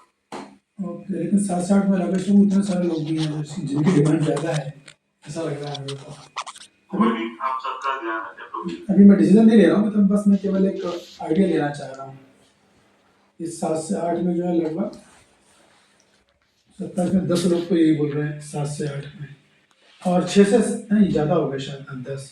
आप लोग हाथ उठा लीजिए, आप रिमूव कर लीजिए 7 से 8 वाली, रिमूव कर लीजिए। निशी जी आप भी रिमूव कर लो, कृपालु चैतन्य प्रभु आप भी रिमूव कर लो अपना हाथ। इसके बाद मुझे उन लोगों का चाहिए जो 6 से 7 में कंफर्टेबल है। 6-7 में राकेश भी आ सकते हैं, 6-7 या पौने 6 पौने 7 जो भी बोले।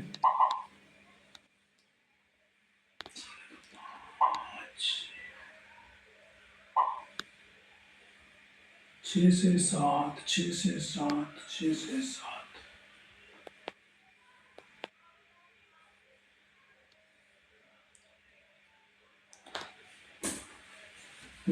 7 में 7 लोग हैं ना।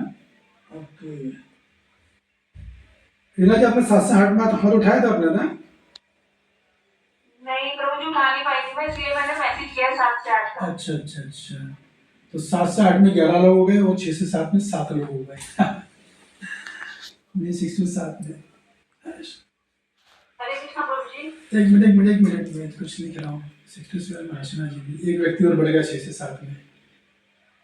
हाँ जी बोलिए, कौन बोल रहे हैं? हरे कृष्ण प्रभु जी। हाँ जी, 3 माताएं और है, वो भी आ सकती है 6 से 7 में, 7 से 8 में। अच्छा, परन्नानी माता जी बोल रहे हो क्या? नहीं, मैं रामेश्वरी माता जी बोल रही हूँ। अच्छा। तो ऑलमोस्ट बराबर ही है। 6 to 7 में भी उतने ही आ रहे हैं और 7 to 8 में भी उतने ही आ रहे हैं। हरे कृष्ण प्रभु जी। हाँ जी रीना जी बोलिए। प्रभु जी वैसे तो जो भी टाइम फाइनल हो ठीक है, बट ये होता है कि हम जैसे ऑफिस गोइंग है ना, तो फिर आधी क्लास हमारी मिस हो जाएगी 7 से 8, 6 से 7 में। और चाहे हम कितनी भी कोशिश कर लेंगे, ड्यूरिंग ट्रैवल हम ठीक से सुन नहीं पा रही हूँ मैं। वो तो है।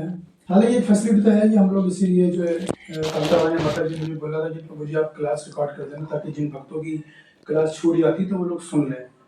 तो उनकी सलाह मेरे को अच्छी लगी थी, तो इस वजह से फिर मैंने क्लास में चैनल पे डाल रहा हूँ। जी मतलब वो तो ठीक है, मतलब ना मतलब एक्टिवली मतलब हम उसमें पार्टिसिपेट नहीं कर पाते। आप क्वेश्चंस पूछते हो तो हम आंसर नहीं कर पाते। कोई बात नहीं है, यहाँ पे भी यहाँ वही थोड़ी ना कि क्वेश्चन को नहीं दोगे तो हम लोग फांसी लगाने वाले हैं या हम कुछ अपना वो नहीं है, बस खुद को लगता है कि अगर हम अच्छे से सुन लेते तो हम भी आंसर दे सकते हैं।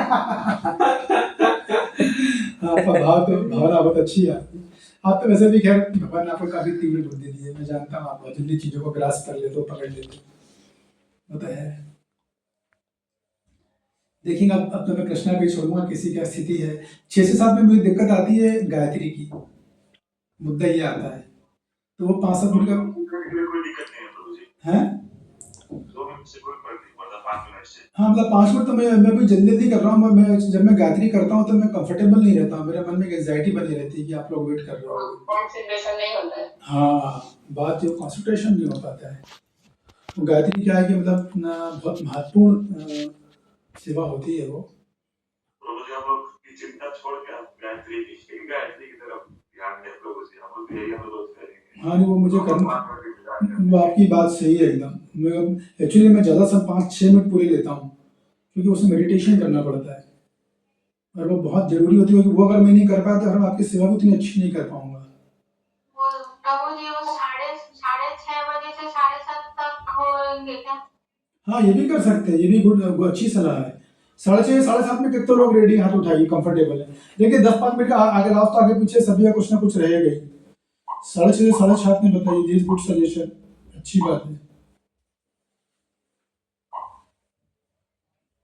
6:30 से 7:30 पूरा नहीं तो आधा सही।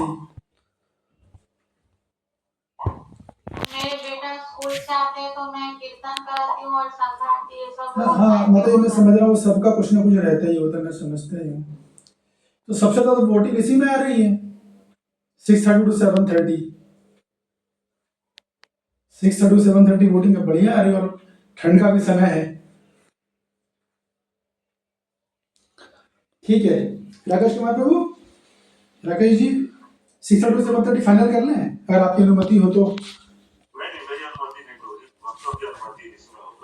वैसे ना ये जो आपने 5:45 वाला टाइम सेलेक्ट किया ना, बहुत सारे लोग जो अभी दूसरे प्रोग्राम में व्यस्त हैं उन्होंने भी यही टाइम सेलेक्ट कर लिया था प्रभु जी, तो मेरे तो कोई दिक्कत नहीं है, मैं 6:30 से 7:30 में ज्वाइन कर सकता हूँ। लेकिन वो 5:45 में टाइम में आ कर रहे हैं, सेलेक्ट किया तो किधर है वो? नहीं आ रहे प्रभु जी, लेकिन ऐसा नहीं कि वो नहीं आएंगे, वो आएंगे प्रभु जी। आज का मैं जब ज्वाइन कर लें। वो कौन है वो लोग, कौन है वो? पितामह प्रभु ने बहुत सारे भक्त हैं प्रभु जी। तो अच्छा आप लोग लिस्ट भेजने वाले थे, वो लिस्ट प्रभु जी मुझे मंदिर में सेवाओं से समय नहीं मिल पा रहा है। तो आप जल्दी सीरियस से कर लो, वो मुझे आप नाम और नंबर दोनों आज ही कर दो राकेश प्रभु में प्लीज। मैं कोशिश करता हूँ प्रभु जी। तो दिक्कत लिस्ट तो आपके पास है, लिस्ट नहीं, क्या दिक्कत क्या है, प्रॉब्लम क्या है उसमें? नंबर का दिक्कत है, ओह, नंबर सेलेक्ट करना होगा। अच्छा हाँ हाँ दूसरा मेरा लैपटॉप खराब है तो भी तो मैं फीड नहीं कर पाऊंगा, नोट करना होगा। तो फिर सेवा कौन कर पाएगा? वो भी नहीं, मैं देखता हूँ किसी भक्त को बोलता हूँ प्रभु जी, आपस में कोऑर्डिनेट करके भेजते हैं आपको। क्योंकि आप ही उनके चक्कर में हम सब लोग रुके हुए हैं, वो पता नहीं कब आएंगे, क्या करेंगे क्या नहीं करेंगे। नहीं तो मैं फाइनली बात कर लेता हूँ उनसे कि आपको कौन सा टाइम सूट कर रहा है, आप लोग आओगे या नहीं। मैं पितामह प्रभु से ही बात कर लेता हूँ। हाँ ऐसा कर लीजिए, मुझे 6:30 7:30 का भी रिकमेंड करिए, बोलिए अधिकतर भक्त लोग 6:30 से 7:30 का ठंड का भी समय है, तो अगर मान लो है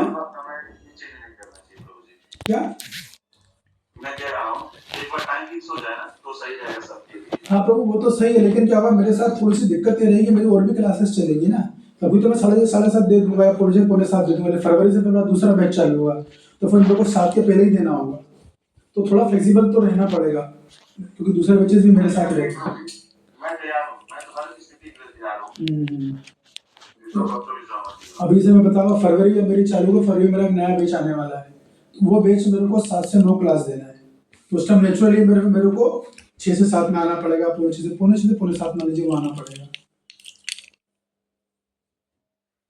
अभी तक अभी हम पौने 6 से पौने 7 ही रख रहे हैं, अभी आप चिंता मत कीजिए, अभी मैं डिसीजन चेंज नहीं कर रहा हूँ। अभी हमने डिसीजन नहीं लिया, अभी हम बस केवल चर्चा कर रहे हैं, समझ रहे हैं राकेश, उसको समझो आप। अभी हमने कोई डिसीजन नहीं लिया, तो बस चर्चा कर रहे हैं, ओपिनियन ले रहे हैं ताकि एक क्लैरिटी रहे, बस ये बात है। वो डिसीजन नहीं लिया हमें कब से करना है, ठीक है। तो ठीक है, आप उनसे बातचीत करिए, उनके नंबर दीजिए, मुझे बताइए। जब तक हम डिसीजन नहीं ले पाए तब तक हम पौने 6 से पौने 7 ही रखते हैं, ठीक है। ओके, धन्यवाद। हरे कृष्णा।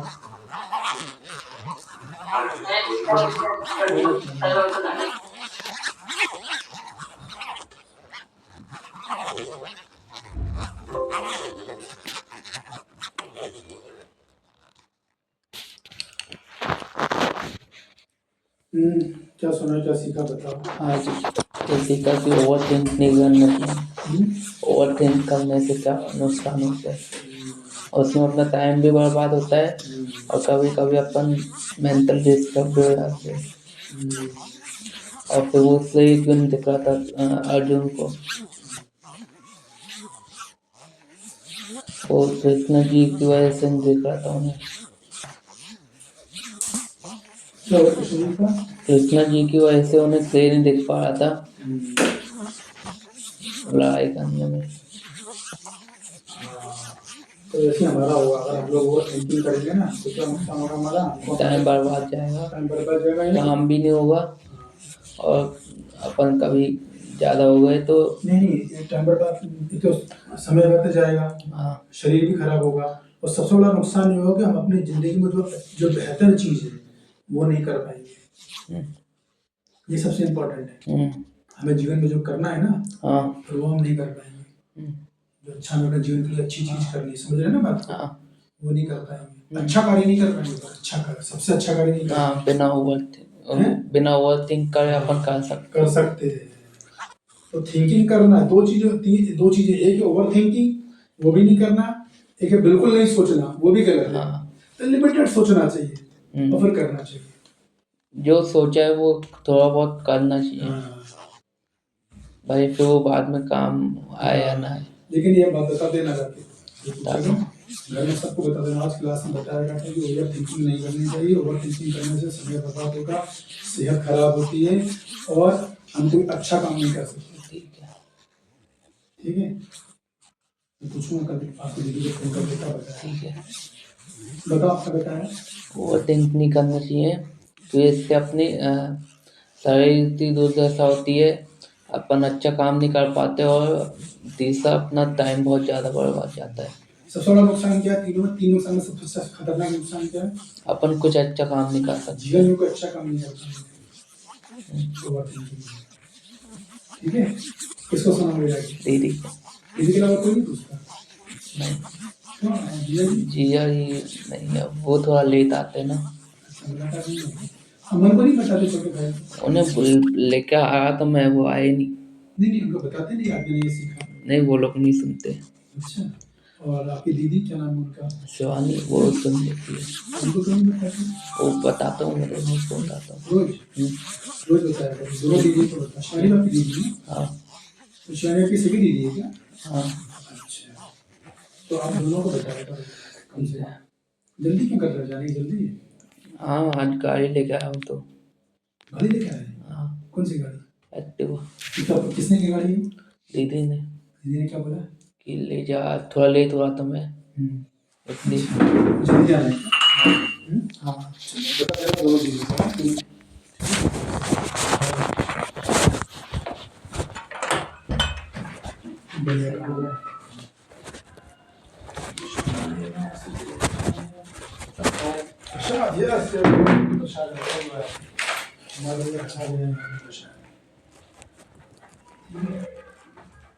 दीदी के लिए भी दे दूं?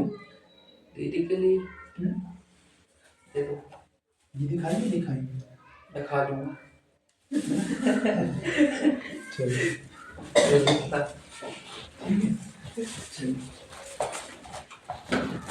ये लगवा लिया क्या, या लगा हुआ? क्या ये तो आप मुझे नहीं लगता है।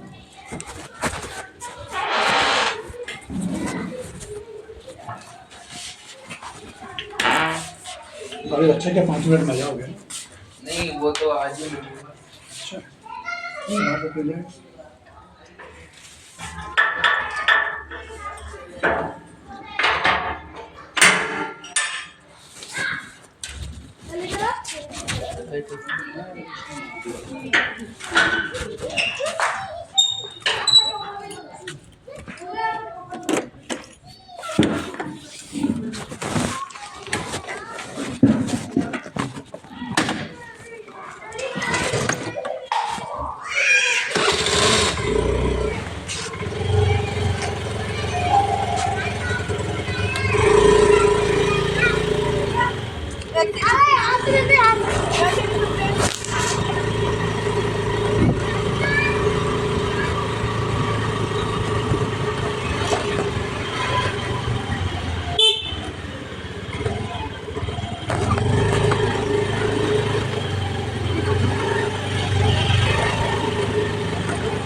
रास्ता गई सर।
प्रसाद कौन खाएगा?